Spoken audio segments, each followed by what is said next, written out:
Hi everyone, thank you for coming. We thought we'd have just perhaps one or two people at 11 o'clock. It was looking a bit grim, but we've got an Australian cheer squad here, and my wife is here as well, so that's about half the audience, so that's something. So I wanted to start off with a picture of Australia's premier city. Waiting for a reaction from the other Australians, but this is Sydney, and you can see the iconic Opera House with its sails that match the sails of the sailing boats in the harbour, and our harbour bridge. It's a beautiful city. Just quickly, my disclosures are that I have received funding from Big Pharma for various purposes, but no relationship with tobacco or e-cigarette companies, of course. The context of this talk is that in Australia, possession, use and sale of nicotine is prohibited. So I just wanted to make sure that was clear from the beginning. So what I'm going to talk about is, in that context, what is the situation with vaping? So who's vaping and why? What actually is the legal status? What are the barriers to vaping, and what are some of the solutions? So what do we think, what can we do to move forward with the problems that we're facing? Now, just to remind you, that little country down the bottom right, it took me 32 hours to get here, so I hope you appreciate my presence in this presentation. It's a long way, but we have a very comprehensive tobacco control situation in Australia. We've led in some areas in terms of tobacco control, and we've got our numbers of smoking down quite low. 12.8% of adults smoke in Australia daily, but it's still 3 million smokers, and as we know, 2 million of those are going to die from smoking if we don't do something about it, so it's still a very high priority. This graph is to show you the growth in vaping between 2010 and 2013, and this is ITC data.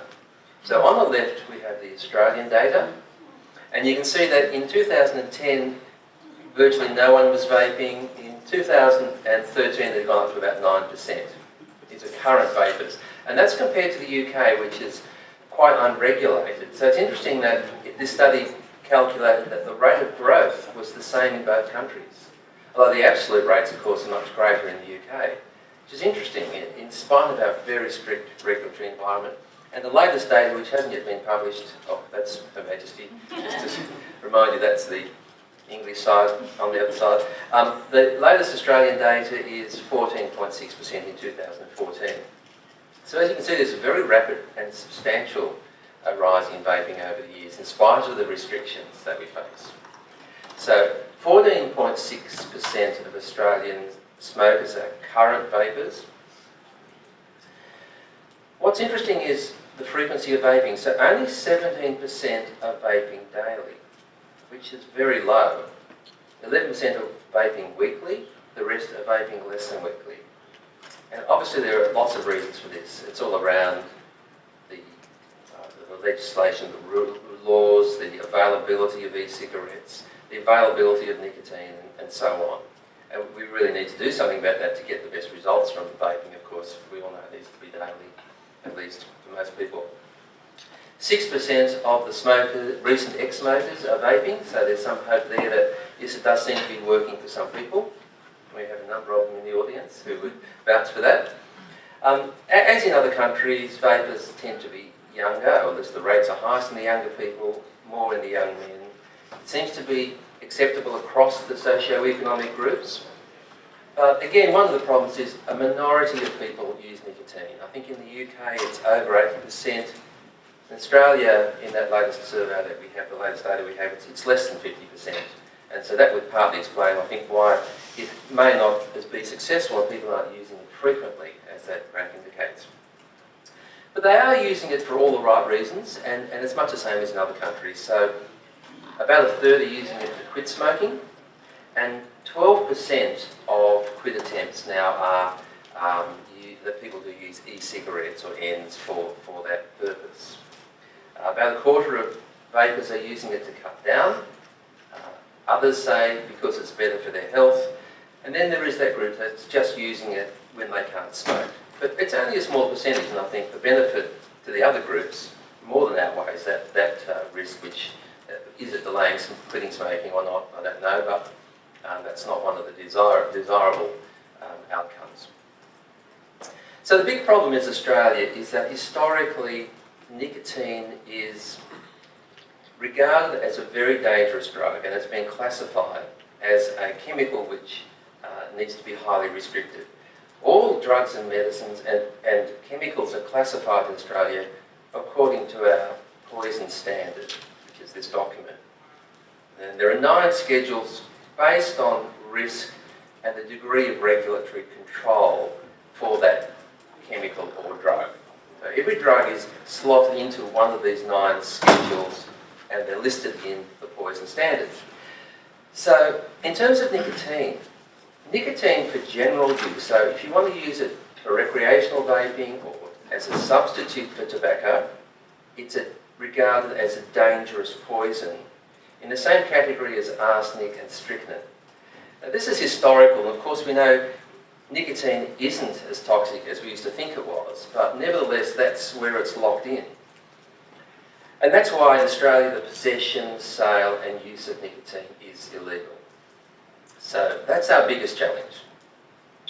The other place that nicotine falls in the schedule is that if you're using nicotine to stop smoking, it's listed differently as opposed to for recreational harm reduction. So if you want to use it in a product to stop smoking, it's what's called a Schedule 4 or prescription-only medicine.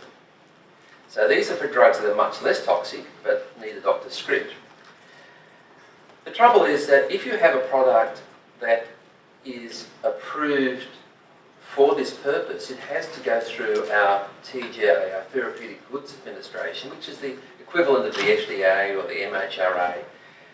And that involves huge cost and administrative input. And so no products are approved. So basically this doesn't apply in Australia. It's a pathway for the future, but there are no approved products for cessation. The paradox is, of course, that these specific products are exempted from the poison schedule. So nicotine in tobacco, with its 7,000 chemicals, is exempted, but you can't buy nicotine e-juice. I mean, it's totally ridiculous. You can buy e-cigarettes and nicotine replacement products at any petrol station, any corner store, but not the other chemicals that we've got to see available.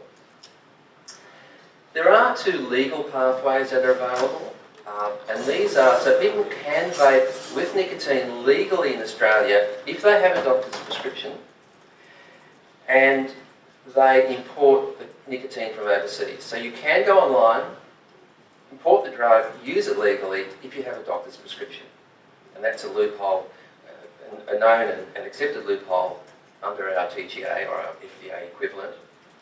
The other option is if you have a friendly pharmacist who'll make it up for you, the nicotine solution, that's also legal with prescription.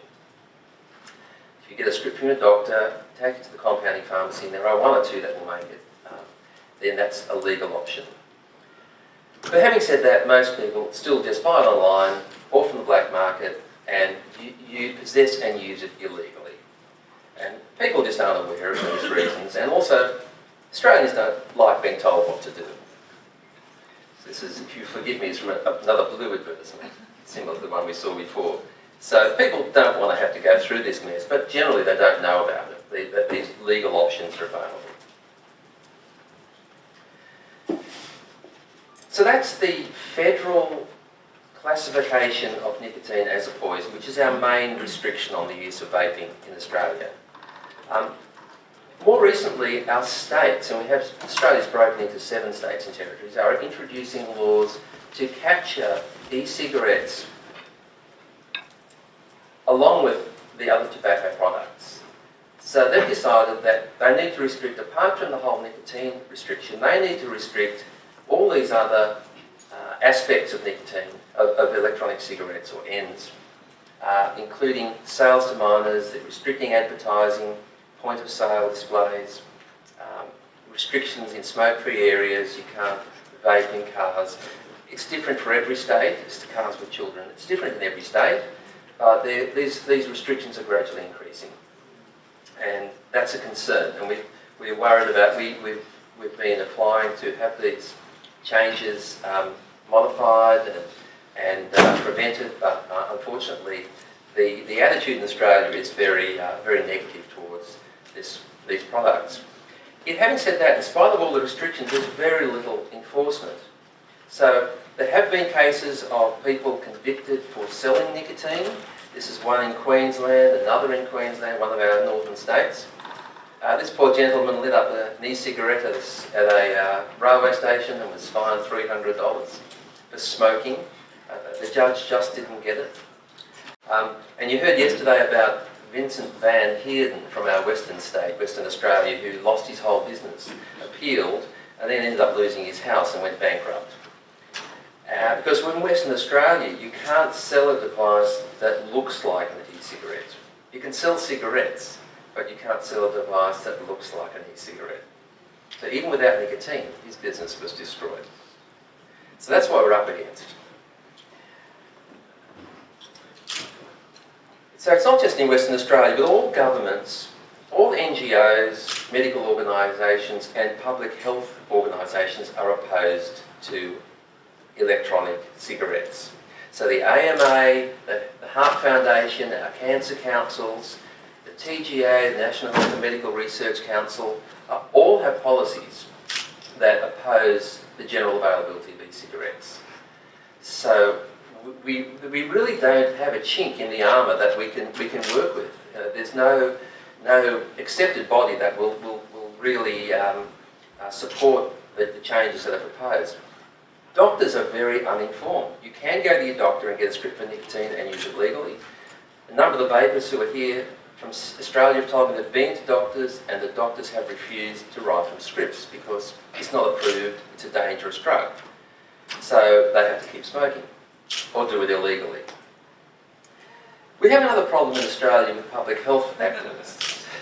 There are certain people that you would know well, and I'm not going to mention any names, but they are very strongly opposed to the use of harm minimisation. They have been working tirelessly to prevent for tobacco control over the years, and they don't want to see their hard work undermined. So of course there's the die or quit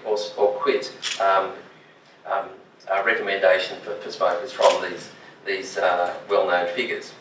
And they're concerned, as are the other organisations, about all the usual barriers, about gateway, renormalisation and so on. And often people quote, and these organisations quote the World Health Organisation, well, if it's good enough for them, they must know what they're talking about. They often base their policies on that, and that's another concern that we have about the World Health Organisation guidelines. Recently the government put out tender for a discussion paper, so they thought this is good. They're looking to get some information and to find out how they can develop regulation and policy based on science. I was involved in a tender through one of the universities which was not accepted, and I spoke to the person in Canberra who was organising this tender, and they said, we're looking for an organisation that has no predetermined view on smoking, on e-cigarettes, that will look at this impassionately and make an objective scientific decision. Need I tell you who's behind this review? Most of you will recognise this man whose views are very clear. So this is a preconceived outcome. It's a secret review. I applied to have an application for providing some input to this. It was refused. It's a totally confidential process. So, you know, we're not going to be surprised when the result comes out. And this is going to guide our government policy. So you can see what we're up against. So there are a couple of possible pathways, we think, for us in Australia. The first one is reviewing the poison schedule. So the big problem is that nicotine is illegal to possess and use in Australia. You can bring it into Australia, but as soon as you pick it up, you're a criminal. So we've applied, we're just about to submit an application to exempt nicotine at low strengths for the purpose of vaping as a tobacco substitute. So this is for a non-therapeutic purpose, and that's important. So we're saying, look, okay, keep the nicotine in Schedule 7 as a dangerous poison, if that's what you want, but let us have tiny amounts, low concentrations for vaping as a tobacco substitute. It seems like a really reasonable thing to us. I'm sure it'll be rejected, but we're going to try. The second option is that if you can get approved through our TGA, our FDA equivalent, a product for a therapeutic use to help people quit smoking, then it will be legal, as long as it has a script. So for a therapeutic purpose, for someone who wants to quit smoking, a doctor could write a script and say, use this electronic cigarette to quit. At the moment, the doctor can't do that because there are no products available in Australia. Nothing's approved because there's enormous cost and enormous compliance and requirements for that. I just wanted to finish off by saying a few words about the new Nicotine Alliance, which is our advocacy organisation, which is represented here. This is a not-for-profit organisation. They take no funding from anyone, which makes life very hard, and that's why they're all terribly dedicated and hard-working. And they do a whole range of fantastic things, educating and support and advocacy, media, that's me, okay, and media work. And they have had meetings with politicians, they've met with government committees, they're doing their best to influence the debate. They're liaising with the UK organisation and others as well. And these are the three board members. Attila, you may remember from last year, I understand he was quite passionate in his presentation and unfortunately couldn't make it this year. But they're doing a wonderful job, and you know, we're hoping some good work will eventually come out of this. So that's all I have to say. Thank you very much.